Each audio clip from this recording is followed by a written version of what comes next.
Snoop, What Your Stuff Says About You, by Sam Gosling, Ph.D. Narrated by David Drummond.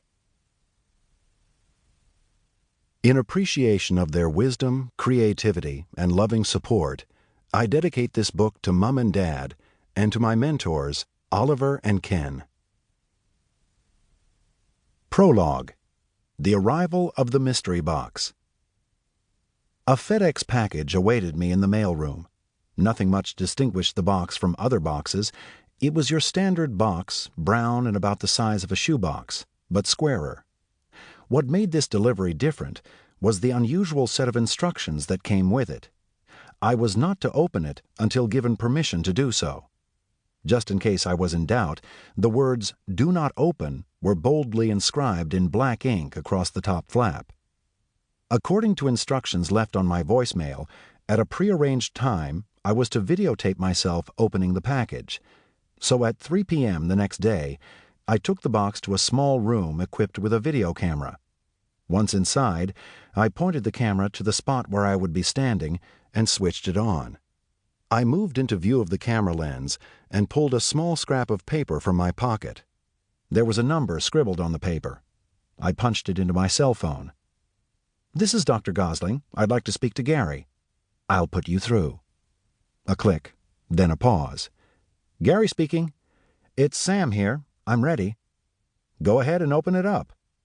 Free at last to exercise my Pandoran urges, I slit the box open. "Inside you will see some things belonging to one person," said Gary.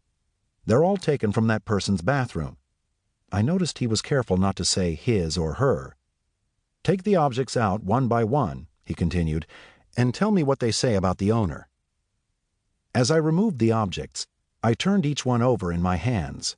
A small tube of skin cream, a CD, slightly scratched, of dance music, a brown plastic hairbrush, and a Polaroid photo of the owner's sink area. As I inspected each item for clues, I narrated my reasoning to the camera. Well, the brush is quite large, probably belonging to a man.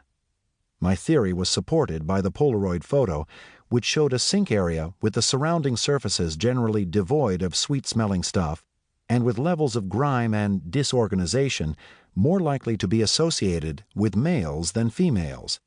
I noted that the hairs trapped on the brush were short, straight, and dark. Perhaps the person was Asian or Hispanic. The photo showed that the door on the bathroom vanity wasn't closed properly, and the hairdryer cord was hanging out. The tube of skin cream had been squeezed in the middle, not from the end, and some crusty residue was stuck to the cap. The CD was a compilation of house music, a genre stereotypically associated with gay clubs. Combine that with the evidence that the person is concerned with his, I'm now pretty sure the owner is a male, appearance, and a coherent picture begins to emerge. After a few minutes, Gary asked, "So what can you tell me about the owner of these items?" On the basis of what I'd inspected, I said I believed the owner was an Asian male in his mid to late 20s and that he was quite possibly gay. I had underestimated his age by a few years. He was in his early 30s, but I was right about the rest. Gary seemed pleased. What was going on here?